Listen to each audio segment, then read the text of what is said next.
vertical swordsman, Mark India, track 0874, over. May 160 here, the first time reaches GTM 2 Alpha, stand by to start 2 Alpha. Amber day.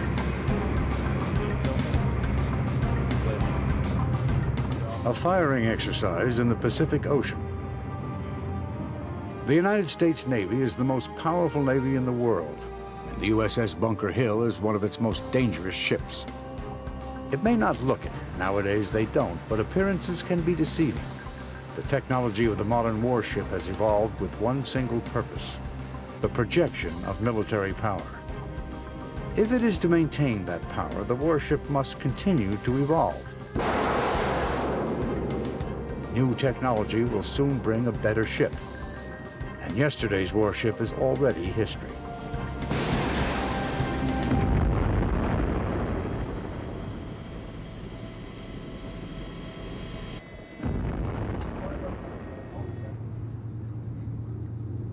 Warship charts the many changes in technology that have shaped today's fleets. At the center is the capital ship, the ship that at any one time represents the maximum strike power the fleet can deliver. Nowadays, armed with nuclear weapons, it can be the submarine. 6-4. Able to strike against targets anywhere from the ocean's invisible depths. Or above the waves, the aircraft carrier. Her armed fighters and bombers capable of enormous range. But before either of them, it was the battleship that was the capital ship of all the world's navies. And it was in the battleship that the earliest technological shifts occurred. This shift would transform the wooden sailing ship into this leviathan of steel and steam.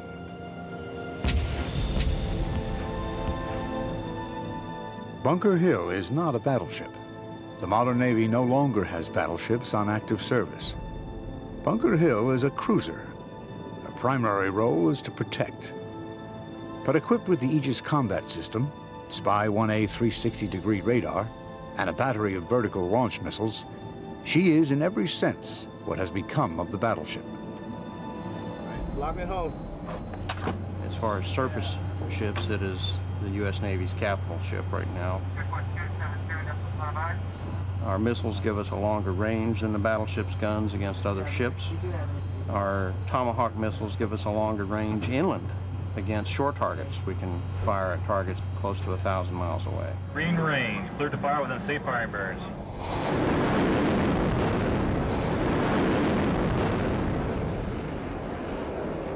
First hoist, TAC 27, X-ray. I say again. Through Bunker Hill, it will be possible to trace her evolution from those great ships of the line that only 200 years ago fought for and won command of the seas.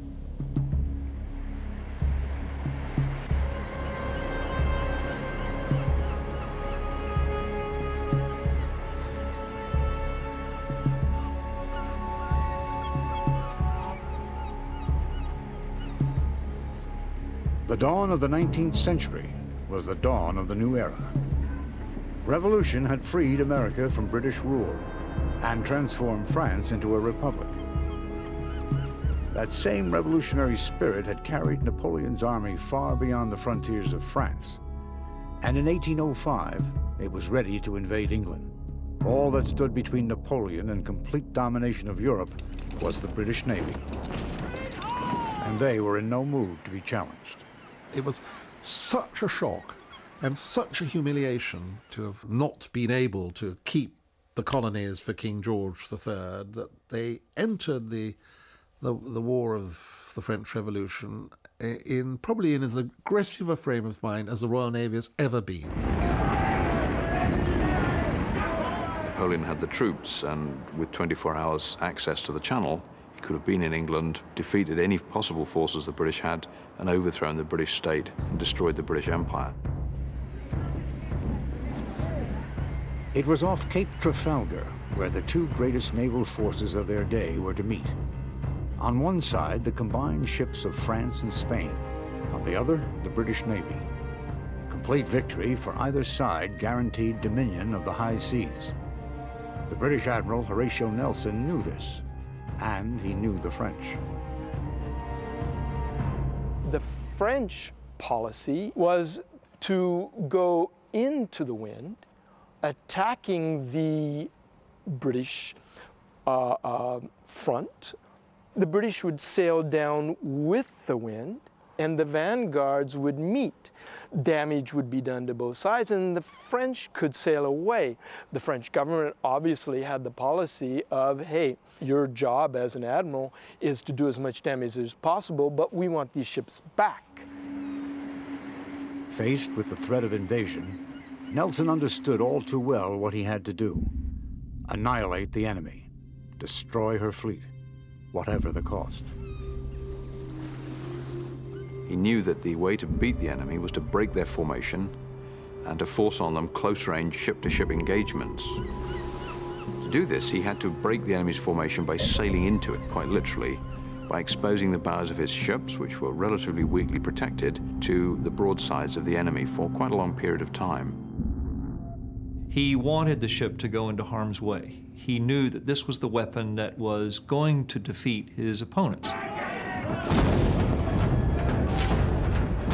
It did. What ensued was little short of a massacre. Nelson closed the back door on the French and engaged them in a fight to the death.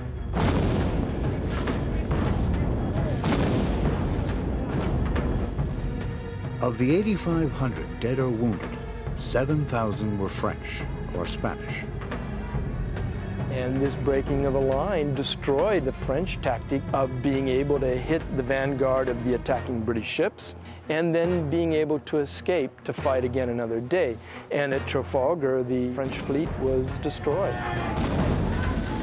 Britain had asserted her command of the seas. France never again during the Napoleonic Wars managed to assemble enough shipping power to level that threat again. It was gone after Trafalgar. Trafalgar was a truly decisive victory, and there are very few decisive victories in warfare. Nelson's genius was his tactical innovation in a time of technological stability. His own ship, HMS Victory, was 40 years old at the time of the battle, but she was still the finest ship of her day. The sailing battleship of the Nelsonian period was the epitome of technology of its time, and indeed the apogee, the climax of a technological development that had gone over many hundreds of years. The complexity of their rigging, the ability to be able to sail in all sorts of conditions, the ability to keep the sea for many months on end because of the provisions that were put into them and the way that those provisions were provided.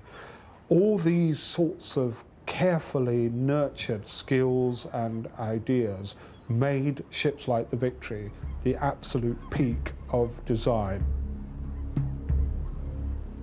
The Battle of Trafalgar had been fought between ships at their best. As fighting machines doing the job they were designed to do, no change was needed.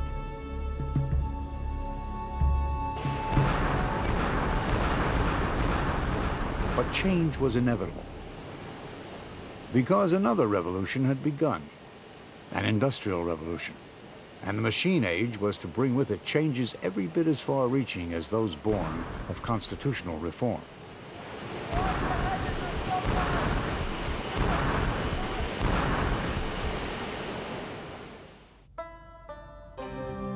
In Paris, France, a few years before Trafalgar, an American from Lancaster, Pennsylvania, had been working to convince Napoleon's government that by using the new, largely British industrial technology, he could help them win the war over their common enemy. The American's name was Robert Fulton.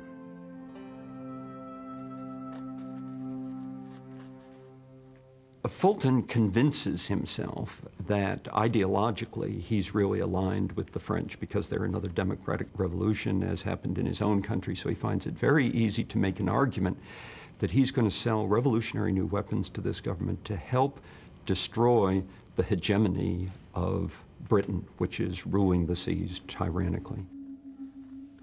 Friends of the art I send you herewith drawing sketch for a machine that I have constructed, and with which I propose to make experiments in causing boats to move on rivers.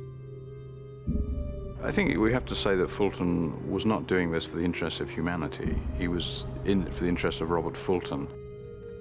Robert Fulton is in some ways representative of the early American Republic. It had a terrible inferiority complex about the old world. That is, it felt that it wasn't sophisticated, it wasn't as modern, it wasn't as developed. But at the same time, it had an entrepreneurial, aggressive determination to succeed and prove itself. As a designer, Fulton was highly imaginative, yet not always practical. Underwater cannons, for example. But he did manage to fit a steam engine into a boat on the Seine. It was either the wrong engine or the wrong boat, for it foundered in the fast-moving currents. But Fulton was undeterred. He isn't an innovator, he isn't an engineer, and he doesn't have the kind of technological vision that many of his contemporaries did. Fulton is essentially using other people's ideas and other people's technologies to create a fully integrated system that actually functions. He's able to stand back from the technology. He's not wrapped up in engines, he's not wrapped up in propulsion, he's wrapped up in profit and success. That doesn't mean to say he was not a genius, he was. And doesn't mean to say that he couldn't get along with other people, unlike a lot of inventors and engineers and others that are creative, let's say. He could get along with people, and did. Fulton's designs may have not been practical, but their intent was lethal. Mines, torpedoes, even a sailing submarine. The British watched this with some concern. Here was an idea that might just upset the apple cart if it ever worked. So they finally simply bribed him away. The French government was always resistant to him. He had one interview with Napoleon and was unable to communicate to him all of his ideas. The French Navy didn't like those ideas. Of course, the British Navy didn't like them either, but nonetheless, they lured him away to come and work for them and basically just kept him on retainer, harmlessly puttering around his inventor's shop until the Battle of Trafalgar. Then they were convinced that there was no more threat of invasion, and they didn't have to keep him anymore, and they let him go. And so Robert Fulton returned to America, but not empty-handed. The British, who absolutely forbid the export of machine technology, had paid him off with a valuable export license. And what Fulton did was to purchase machinery in England, ship it to the United States, to New York. He went himself, contracted for the building of the vessels, and of course that became the Fulton or the North River Steamboat, or it's just sometimes called the Clermont, which was the first commercially successful steamboat in the world. Robert Fulton's little Clermont steamed up the Hudson, a harbinger of change.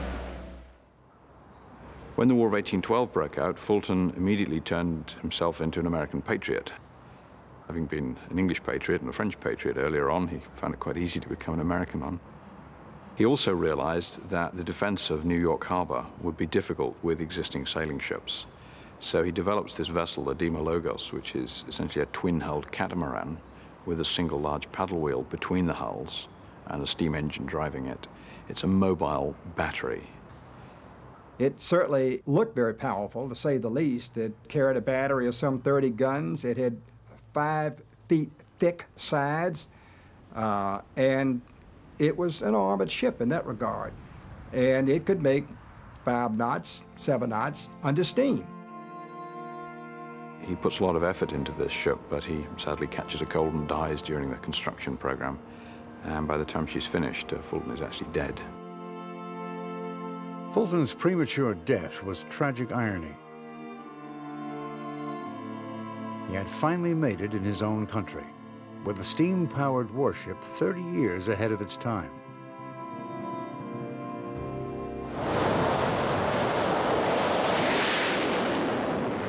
Today, the United States Navy has grown to be the most powerful Navy in the world. This power effectively gives the United States command of the seas. Things were very different after Trafalgar. The U.S. Navy was tiny. What's more, her coastal waters were constantly patrolled, her merchant ships molested, and her ports blockaded by the powerful British. In 1812, it led to war.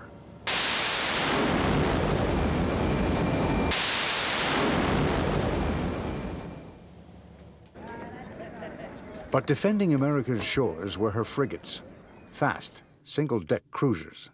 The young nation had built 6. In engagement after engagement, they proved they could win a fight, a reputation that led to one of the most famous actions of the War of 1812, and became a turning point in naval history.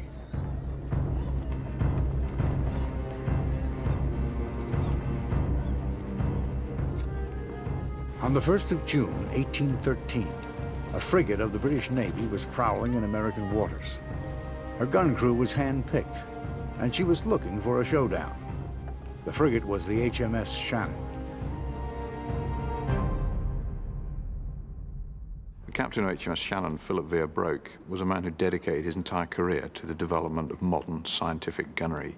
He trained his men to fire at the target and to hit the target.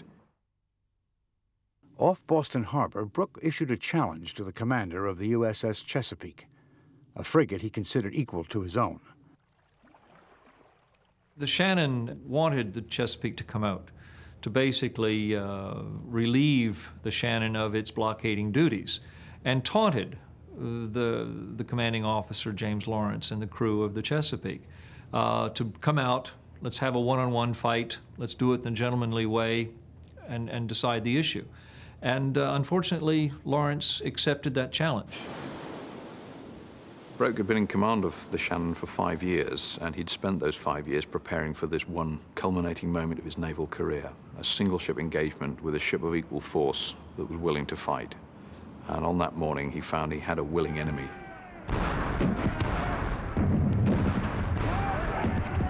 Through superior ship handling and vastly superior gunnery, Broke quite literally destroyed the upper deck party of the American ship, knocked her wheel overboard, killed all of her officers or badly wounded them, knocked over 100 of her crew, killed and fatally wounded, and within 11 minutes the ship was unmanageable, had been boarded and captured. Brooke's achievement was spectacular. Well-placed guns in the hands of a specialized crew had secured an impressive victory. It was training and technology, the basis of all modern weapon systems, and it would lead to the establishment of the first fully professional Navy.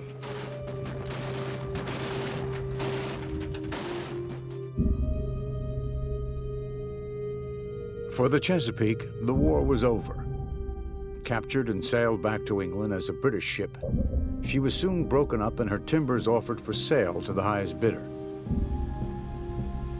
Bought by an English miller, the only surviving trace of what was once a pride of the American Navy lies unnoticed in a quiet English village.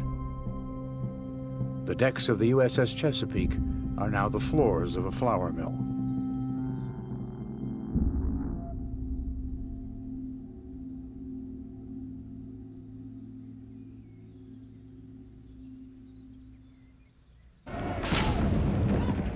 England's command of the seas was an irritant to other countries besides the United States.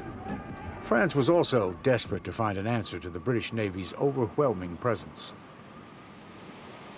The British had more ships, they had better trained crews, and they also had this new tactic of breaking the line. The French are looking for a leveler. How do we deal with the fact that the British are actually better sailors than us and more numerous and probably going to win most of the battles? It was a soldier who came up with a possible answer. General Henri Pourcensse was familiar with field howitzers and the damage they could do. He saw a way to increase the firepower of the naval guns by replacing solid cannonballs with something infinitely more destructive. Okay, here is Pourcence's secret. This is a round shell. It is hollow. It has an 8-inch diameter. And this is what allowed the cannon of Bouzier to have its destructive force, because Pexence created a cannon that could shoot horizontally against a wooden warship and explode on board the ship. To fire the shell horizontally, Pexence needed to redesign the cannon without increasing either its weight or its length. A wider bore would mean a thinner barrel, but allow for a much heavier breech to take the force of the explosion. Pexence, as others, believe that most of the explosive energy occurred around the charge itself, and that you could reduce the amount of metal in the tube once from the charge on. This thinner tube would allow you to have a gun that weighed the same as the heaviest guns aboard French ships, but with a much larger diameter of the bore. Probably the single greatest transformation between Trafalgar and the 1850s is the fact that ships can now fire exploding weapons at each other and can do enormously increased amounts of damage in very short spaces of time. It takes hours at Trafalgar to settle the battle. It would have taken as many minutes in the 1850s for similar fleets to fight it out. Eventually, the Pexence shell gun would be adopted by all the major navies, including, of course, the British. But in the meantime, it was not very popular with the French gun crews. It was viewed, at least in the beginning, as unethical to shoot an exploding shell at a ship. Okay, it hadn't been done.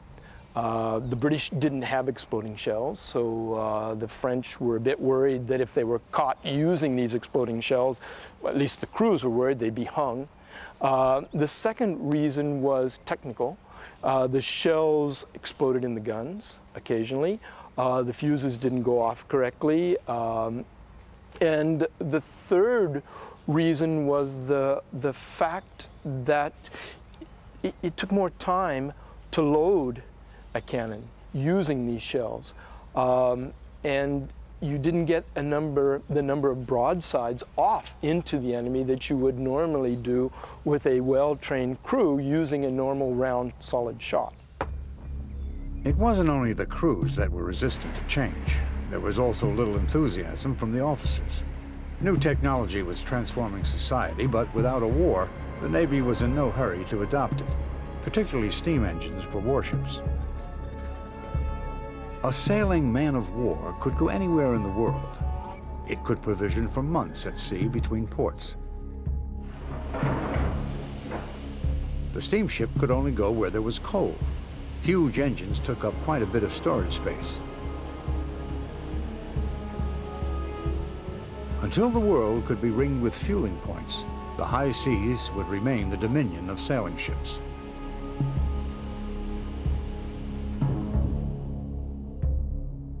The sailing ship of war had taken centuries to develop, and so a social structure had emerged over those years that enabled them to be sailed to the best of their ability. Into that carefully nurtured, long-standing structure suddenly came something completely new: the steam engine and the engineer. Was he an officer? Was he an artificer?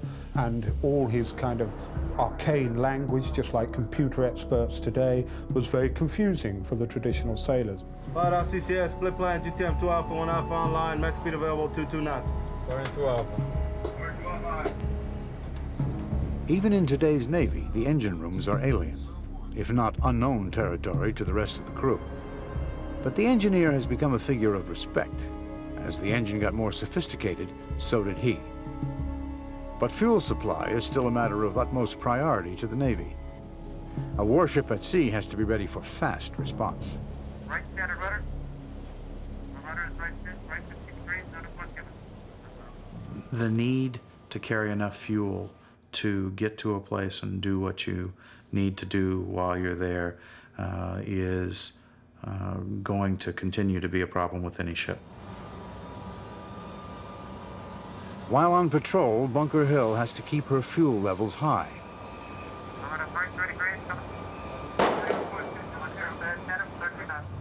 Typically, we only burn a few percent of fuel every day. We try and keep the ships above 70%. That's because we're trying to keep our readiness up at all times. This ship could easily transit the Pacific without receiving fuel, but we normally don't like to.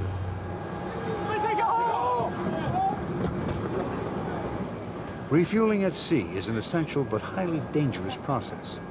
All of the vessels involved must maintain exactly the same speed and distance, or they could be quickly sucked together with devastating consequences. The evolution is inherently dangerous, but it's never unsafe. Emergency breakaway now. Emergency breakaway. It's not emergency breakaway. Come left. Come left there. Clear it. Go.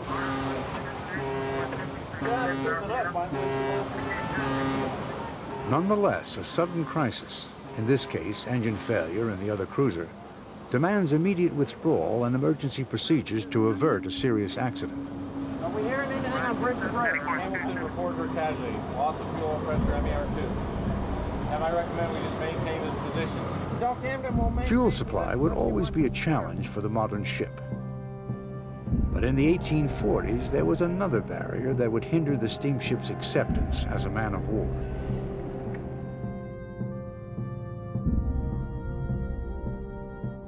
Putting a paddle wheel on a warship was opposed by virtually all naval officers for various reasons.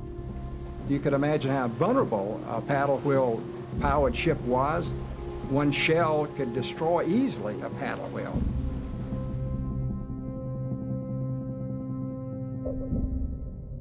The machinery took up a tremendous amount in the middle of the ship, the most valuable place for putting artillery.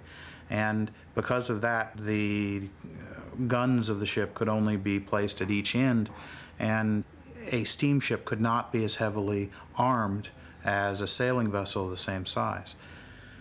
It didn't pack as hard a punch. The paddle steamer never became the capital ship of the world's navies. For the warship, there had to be a different means of propulsion. The ideal solution was to apply the engine's power in another part of the ship, preferably below the waterline and out of harm's way. The key breakthrough is the development of the screw propeller. The principle of the screw propeller was far from new. It had been around in one form or another since ancient times, but not as a means of propulsion.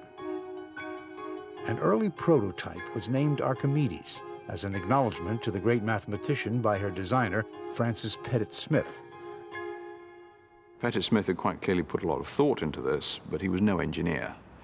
He came up with what was an Archimedean screw, the basic ancient technology for lifting water. He simply reversed it to drive the ship through water. Pettit Smith's first trials were conducted on a canal, and while he was propelling himself along the canal with his full-turn Archimedean screw, he literally hit a piece of wood, broke the propeller in half, and the ship promptly moved rather quicker. His development engineering skills were at about that level. But two men are credited with introducing the screw propeller. Aiding Pettit Smith in his experiments on a London canal was an engineer recently arrived from Sweden, John Ericsson. And Ericsson brought with him some original ideas. He was a mathematician by training, and he was one of the first to understand the concept of research and development, R&D as it's sometimes called. He would build a model of a steamboat, test it in the water with his own machinery. Whereas Pettit Smith's was very simple, Ericsson's was very complicated. Ericsson came up with a twin-bladed, contra-rotating propeller of the utmost complexity. Ericsson's worked when he threw away half of it at Pettit Smith's advice, and the two of them by 1836 had patented the application of the technology and then set out to persuade people to back them. But Pettit Smith had also taken out separate patents. He found backers and was able to start production. But Ericsson, the outsider, was without friends or funds. The Admiralty, convinced of the efficiency of the screw propeller, immediately began trials with Pettit Smith's models on a converted sloop, HMS Rattler. In 1845, she was set against her half-sister, the paddler Alecto, in a series of trials that culminated in a remarkable tug of war, propeller versus paddle.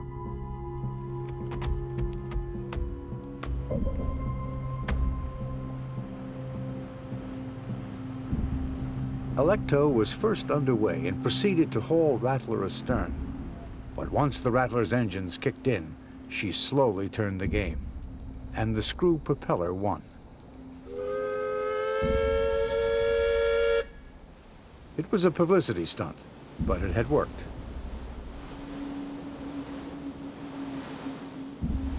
You cannot exaggerate the importance of the screw in persuading naval officers of the value of steam propulsion, because the screw propeller resulted in the machinery being put below the waterline. It meant that ships could be far more powerful as far as the batteries were concerned. Meanwhile, without financial backers, John Ericsson had fallen on hard times. Ericsson's brief period in the London debtors' prison ended, and he came out and met up with the American consul in Liverpool, Francis B. Ogden, who introduced him to Captain Robert Stockton of the United States Navy, a wealthy landowner who ran canals and also had ambitions to be a leading figure in the American Navy. Stockton recognized that Ericsson had something of enormous value, and he persuaded Ericsson that the grass was greener on the other side of the Atlantic.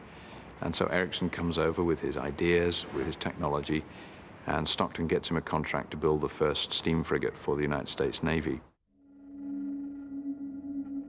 Through Stockton's influence, the pair had access to one of the most progressive naval leaders of the day, Secretary of the Navy Abel P. Upshur.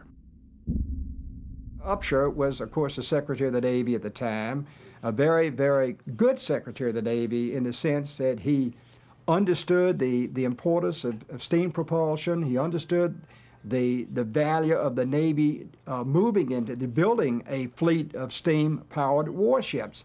And when Stockton came in and made the proposal to him, Upshur accepted it and was able to persuade Congress to appropriate the money for it. This ship was USS Princeton, not just the United States' first screw-propellered warship, but the world's first to have her engines below the waterline, out of harm's way.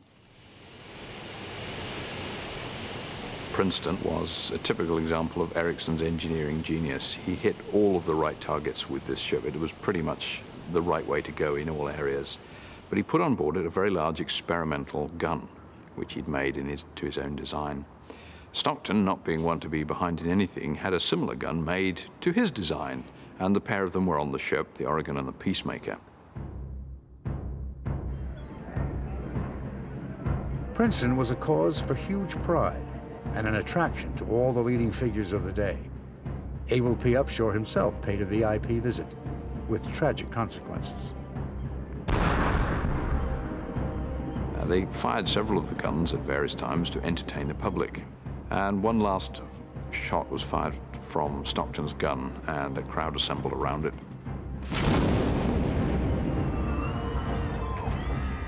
And instead of sending a shell down the river, it exploded and killed several people, including Upshur, who was quite literally decapitated. Once again, Ericsson's luck had deserted him. Upshur was not the best politician to have killed. He had supported Stockton. He had supported Ericsson. He believed in steam propulsion. But there was worse to come. Now, up until that time, Stockton had literally taken credit for the whole thing, all of it, with the media. But when it happened, he backed away and said it's Ericsson's fault, he did it.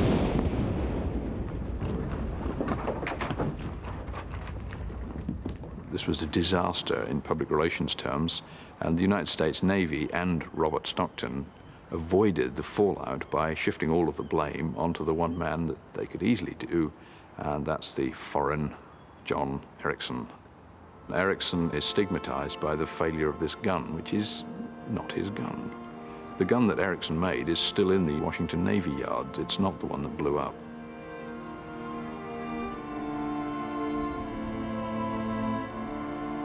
Well, Ericsson became not only disillusioned for obvious reasons with Stockton, but with the Navy as well. He simply backed away from having anything to do with the United States Navy.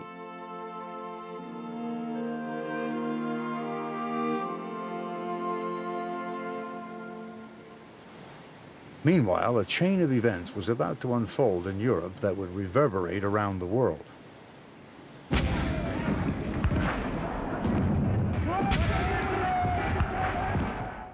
On November 13th, 1853, at the Turkish port of Sinop on the Black Sea, a fleet of 6 Russian ships, armed with shell-firing guns, had engaged with and annihilated a squadron of Turkish frigates. The wooden fleet had burned to the waterline and sunk. They had no answer to the exploding shells. Artillery had reached a point where there was no wooden ship that could not be penetrated by shells or by shots from those guns.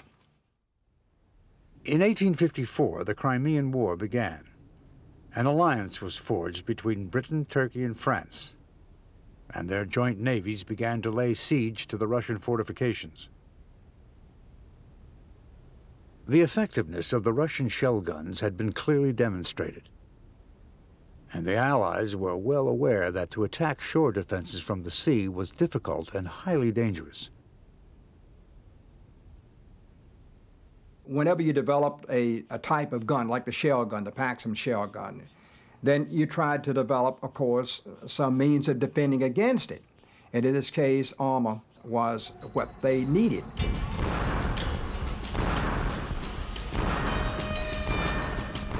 At Kinburn, a Russian sand fortification on a spit of land, French ironclad batteries appeared for the first time.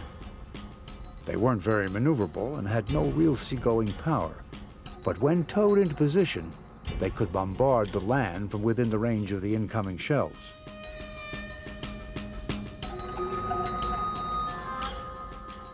The Russians, to their amazement, saw these ungainly, turtle-like ships crawling into action and were completely unable to do anything against them with any of the armament they had. Everyone who saw what they did were impressed, because in a contest between shore fortifications or forts and armored-clad vessels, the armored-clad vessels came out, of course, quite well. That is, the shot from the forts simply bounced off of the armor. The Crimean War had been a testing ground for the new technologies.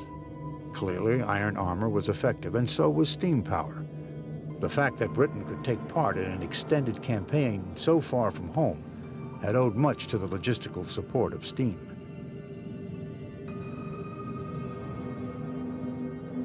After victory in the Crimea, France and Britain reverted to their old rivalry, hurling themselves into yet another naval arms race. The French led the way with the appointment of Stanislas de Puy-de-Lome as chief constructor of the Navy. He was a backer of new technology, and France's jealous rivals feared a breakthrough would be imminent. They were right. Ironclad, armored ships were the future. The French, very ingenious, always looking for a chance to preempt the British power expressed in the Royal Navy, they developed a sea-going ironclad ship based on the same ideas as the armoured batteries that had been used in the bombardment of Kinburn, but in a much bigger ship that could go to sea, La Gloire.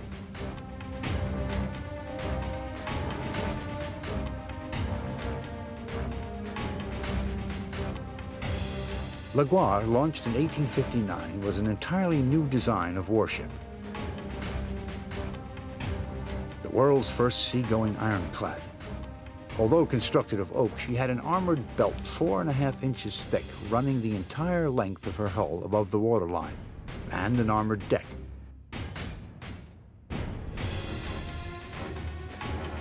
She was powered by steam, but sported a full rig of sails, and the barrels of her 36 guns were rifled for greater accuracy. This caused an enormous stir in Britain and in the Admiralty, and there was a strong pressure on the government to produce something in response. Whatever the French did, the British counteracted. In other words, it looked upon the French still as the potential enemy. And so when the French decided to build their ocean-going ironclad, the British agreed and laid down what would become HMS Warrior.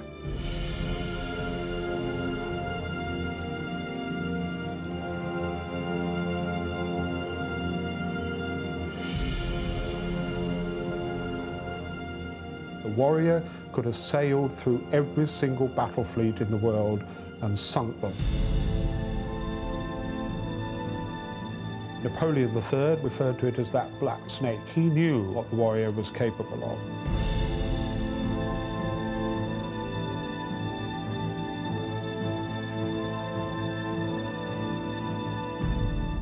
HMS Warrior, more than any other ship in history, made the battleship a thing of the industrial age.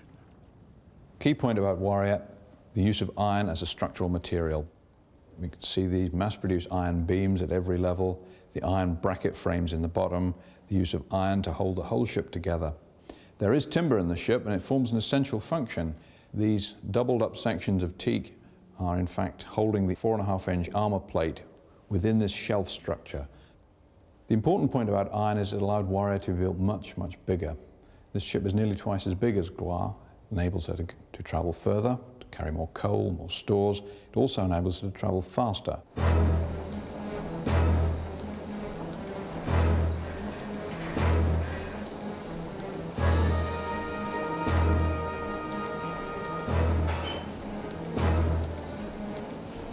Warrior was fitted with the best marine engine of her day.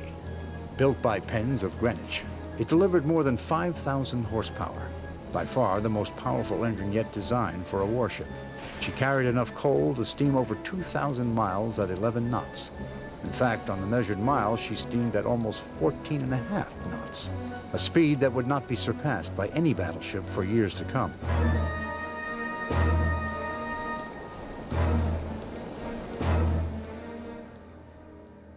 When she was not under steam, 600 men could haul her 10-ton propeller clear of the waves, and she would sail like a clipper, with no loss of speed.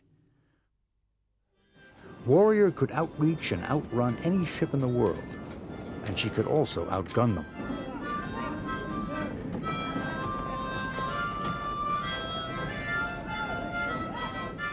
Although she had only one gun deck, it was armed with an array of the most powerful weapons. Huge 68-pound muzzle loaders and the latest 110-pound rifle breech loaders. Her breech-loading guns were a world first and the very latest in naval development, having been introduced that year by the industrial pioneer William Armstrong. An iron block, the vent piece, was removed for loading and then replaced and tightened with a breech screw. Risk of backfire made it highly dangerous.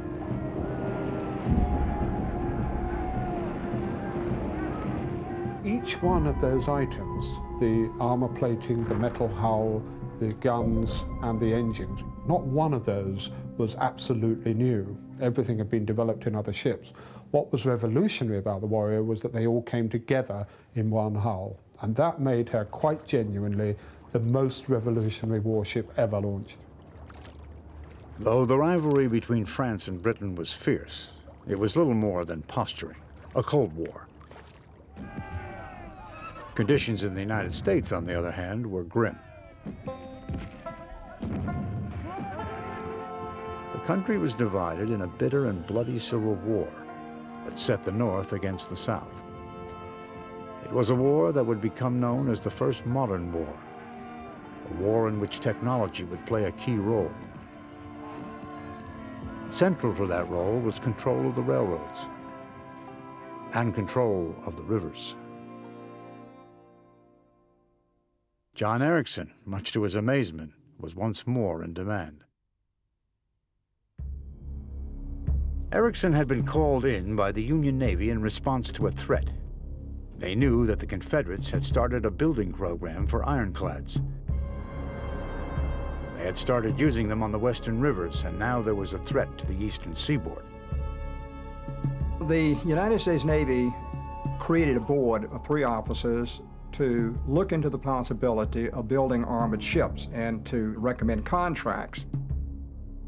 The Union government had heard through a spy that one of their frigates, USS Merrimac, burned and abandoned by them in their hurried retreat from the Norfolk Navy Yard in '61, had been resurrected by the Confederates and rebuilt as the ironclad CSS Virginia.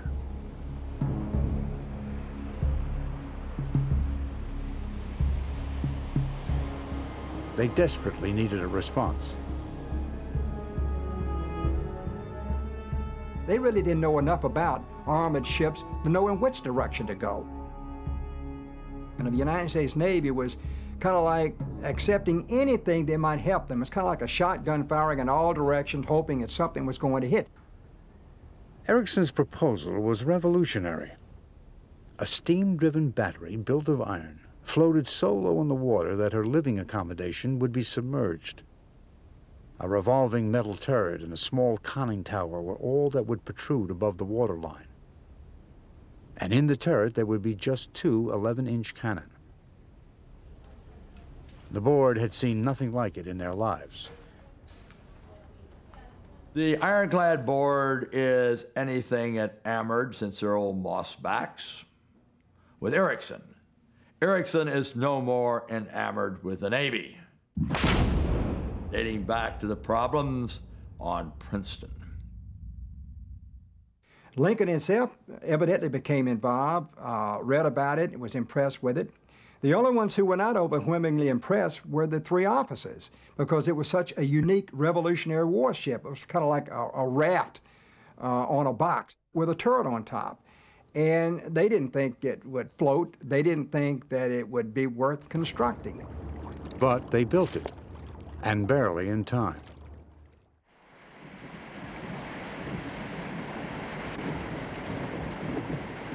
The Northern Fleet was already in peril. Patrolling the line that divided north from south, they were lying at anchor off Newport News and Hampton Roads. With no sign of the enemy, they were off their guard. Nonetheless, they were a large fleet and not a force to be engaged lightly. On the afternoon of the 8th of March, 1862, the ironclad Virginia crossed Chesapeake Bay. Out comes Virginia, the ironclad monster, moving slowly toward these handsome ships of wood and men of iron. She engages first Cumberland.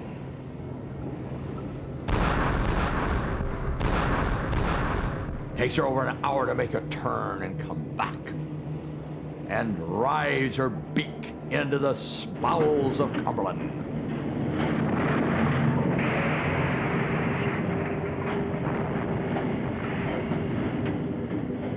And Cumberland goes to the bottom. Several hundred sailors dead. She now engages Congress.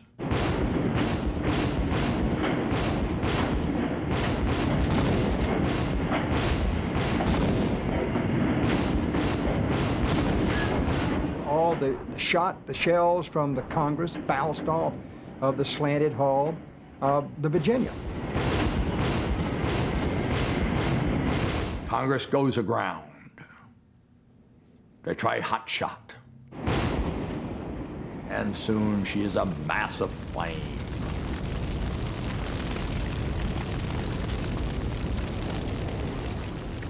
As darkness grew in, the tide lowered, and the Virginia withdrew to return in the morning.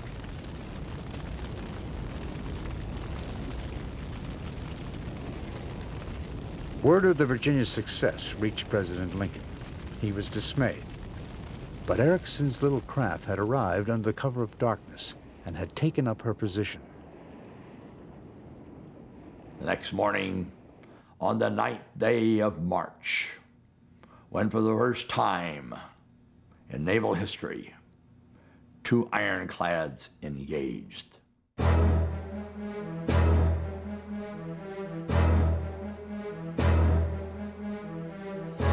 Monitor takes a position between Virginia and Minnesota.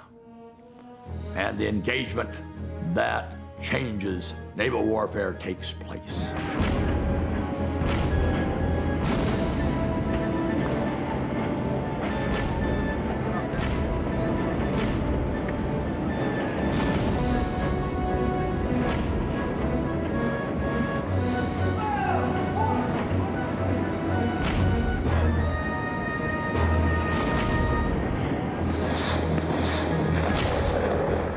Fortunately for the Confederates, because of Princeton, they're using reduced charges.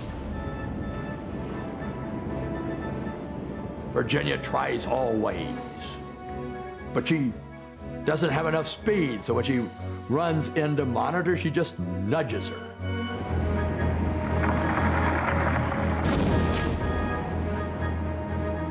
After about 4 hours,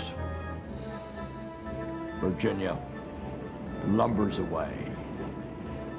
Monitor takes her position like the watchdog, covering Minnesota. And Virginia returns to Gosport Navy Yard.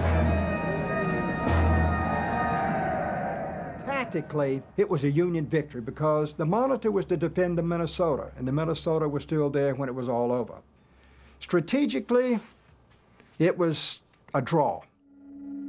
Nonetheless, the United States Navy would concentrate on building Monitor-type vessels, many of his design, for the remainder of the war and even afterwards. And so John Ericsson was something of a hero as far as the Navy was concerned and as far as the general public was concerned.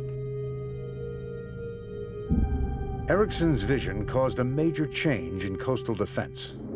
Eventually, it would lead to nothing less than the rebuilding of the world's navies.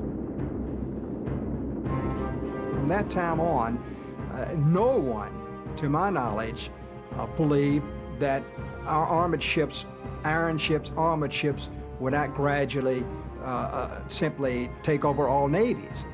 Wooden ships were obsolete, and naval officers knew it.